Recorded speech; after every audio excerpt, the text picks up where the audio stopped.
My 30 male relationship with my wife Sam, 29 female, has been rocky since our son Oliver was born 2 years ago. She got pregnant just a few months after we married, and things were fine until Oliver's delivery. I assume it's postpartum depression. Sam never sought out a specific diagnosis, but after he was born, it was like she couldn't care less about our child.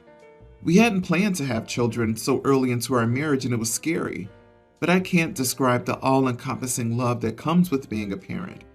The fear was worth it for me. It still is and always will be.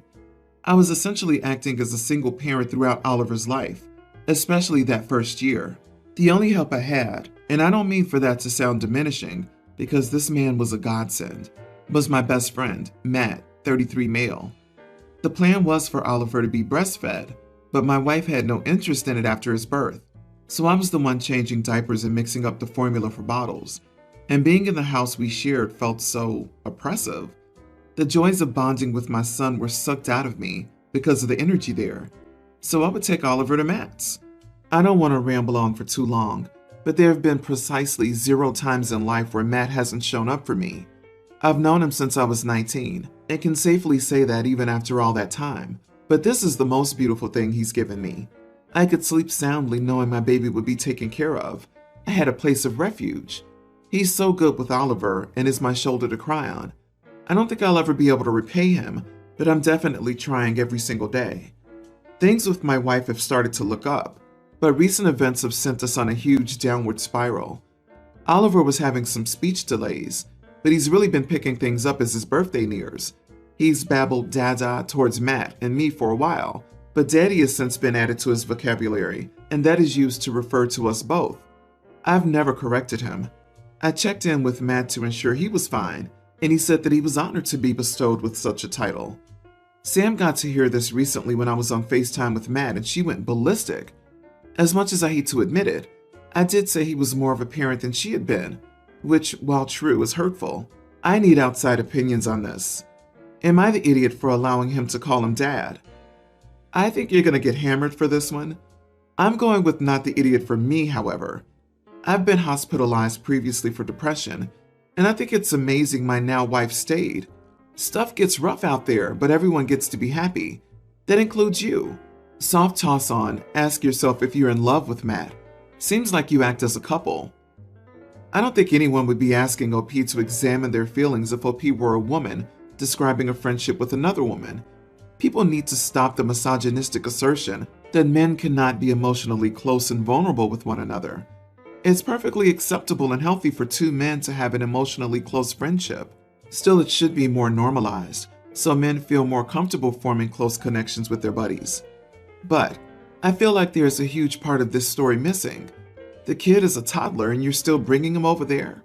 Without more details, I'll take your wife's side and say that it sounds like you're retreating to your friend's house, far too much like it's your family's house. Your wife is probably jealous or suspicious because you're gushing over this dude and putting her down.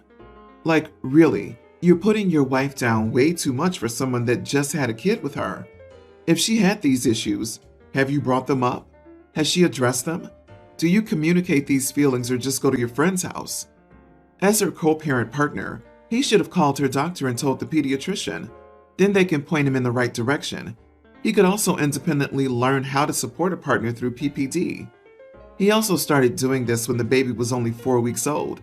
Mom's stitches hadn't even dissolved yet, and he's playing house with his bestie and leaving his still bleeding and stitched up wife at home.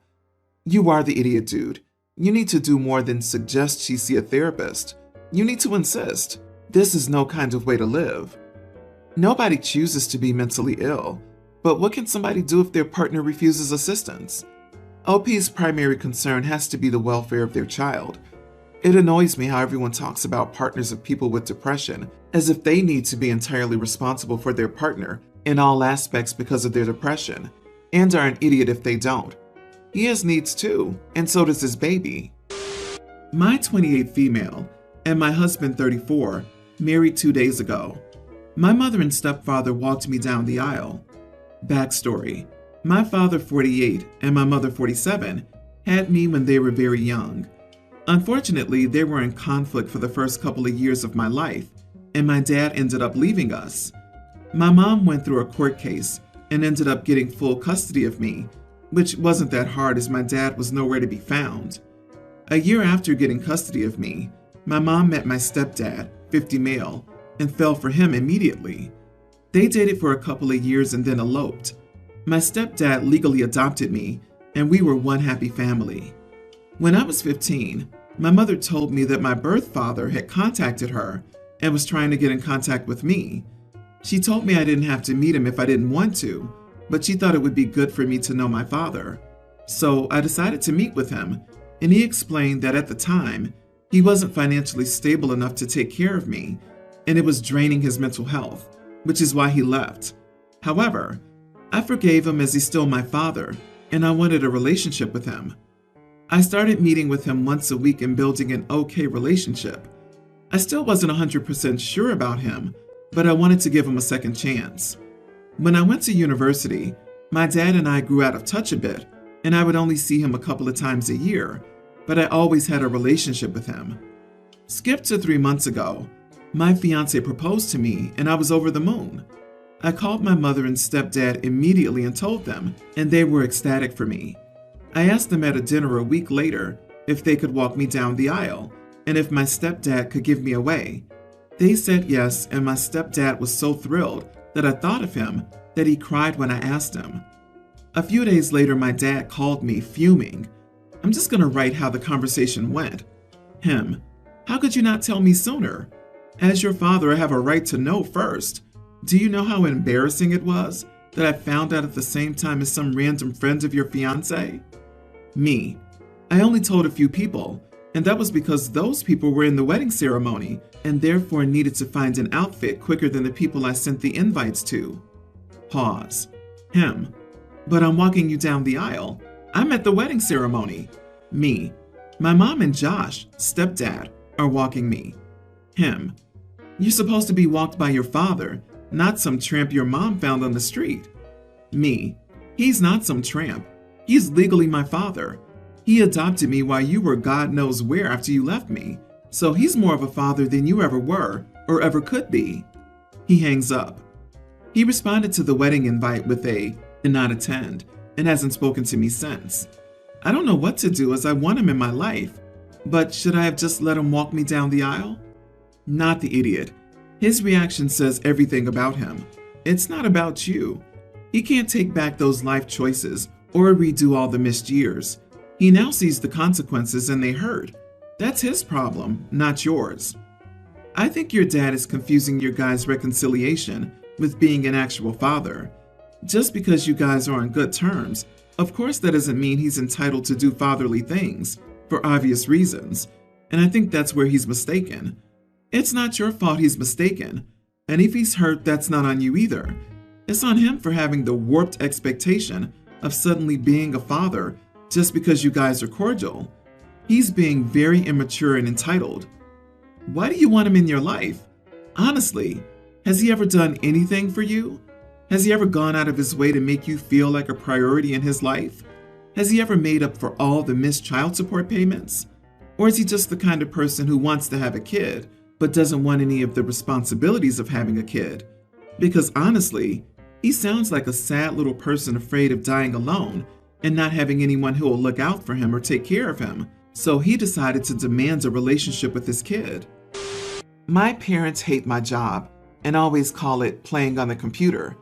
I'm a UI developer, and I'm also a woman, so they consider it an inappropriate industry for me.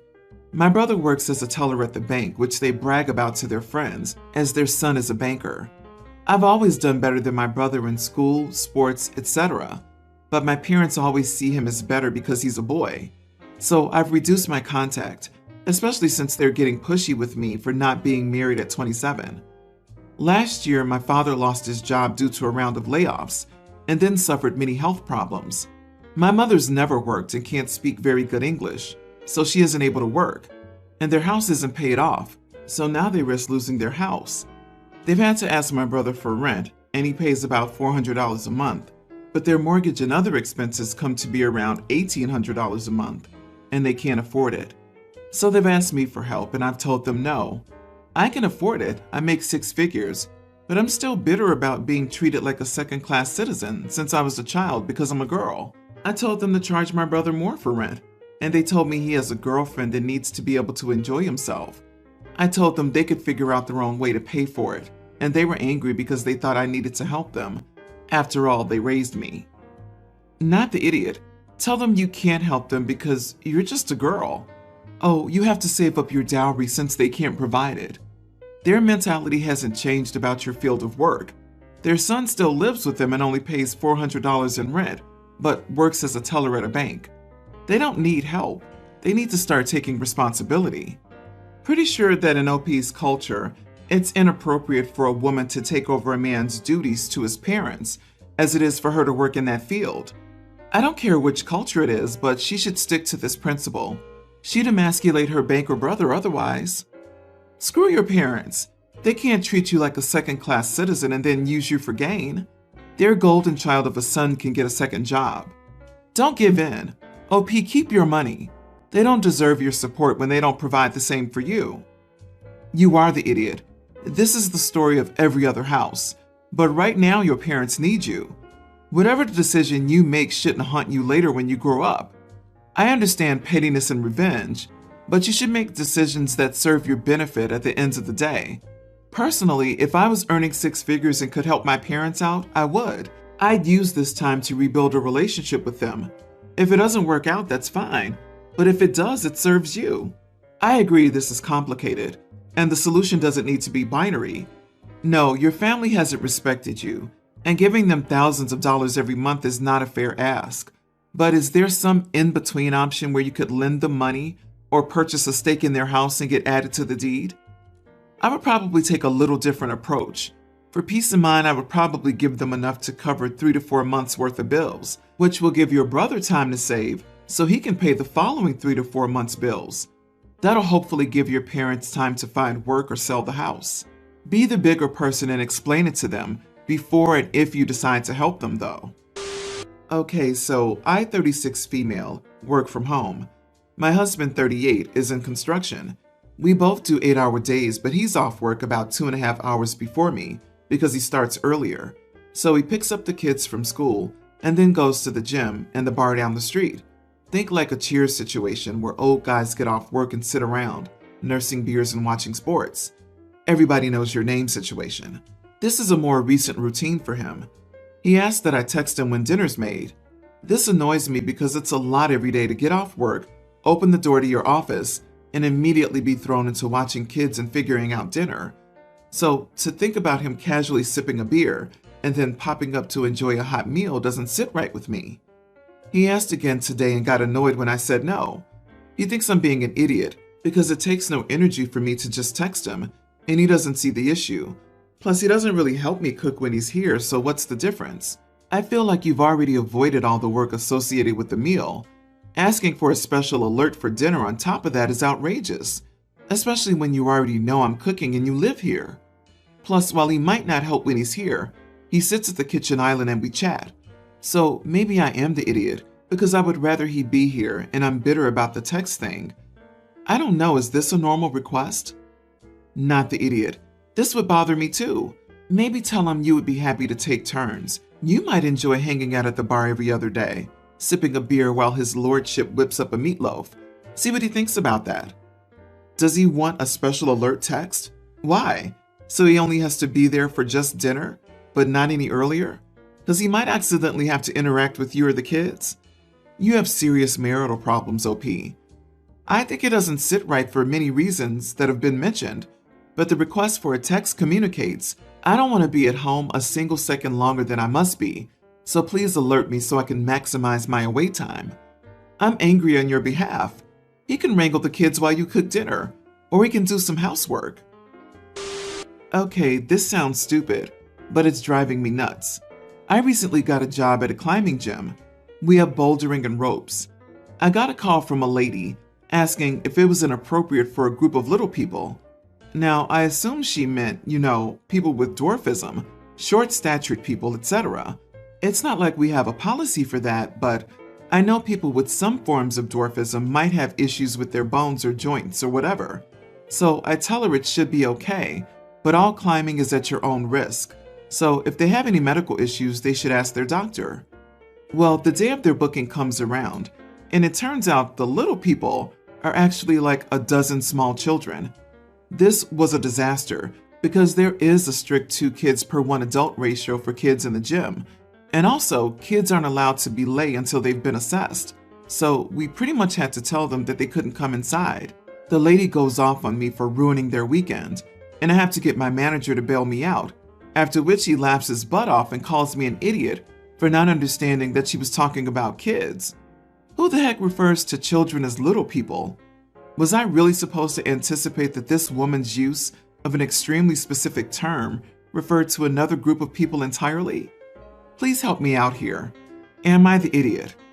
This is why people shouldn't use stupid cutesy euphemisms for kids. Heck, I've worked with kids for over 30 years and never heard anyone refer to them as little people. Little ones maybe. Little people? Either way, specificity matters. You're absolutely right. Little people is one of the accurate preferred terms used by people with various forms of dwarfism to self-describe. You were not at all an idiot, therefore, for making the assumption that you did. In the future, I might suggest that you clarify with the person calling, but was it a safe assumption? That woman was being cutesy and ridiculous. She should have just said children or kids. Instead, she used a non-specific term when it was unnecessary, and then got upset when you misunderstood her. That was on her, not you. Not the idiot. Next time when she means children, she can say children. Part of me suspects maybe this woman knew the rules and thought if she didn't mention the word kids, that was her green light to come and play the "but I was told I can." It sounds ridiculous, but I've worked in customer service and learned people are ridiculous. I really wish OP had responded to her arrival with, "Oh, I said a group of little people was fine, but per our rules, I was expecting them to be accompanied by the appropriate number of large people. So where are the other large people at?" Not the idiot, and your boss is wrong. How would you know that she wasn't referring to little people? Ladies should stop referring to children as little people to businesses who know nothing about her or her euphemisms. I think your boss is the idiot for calling you dumb. Little people describes adults of smaller stature. Children are used to describe humans of any size under 18. Update. Phew, I'm glad I'm not nuts. But I just want to clarify my boss didn't throw me under the bus. He told the lady very professionally to go away and quit bothering us, and then laughed at me afterward, because in retrospect it is pretty funny.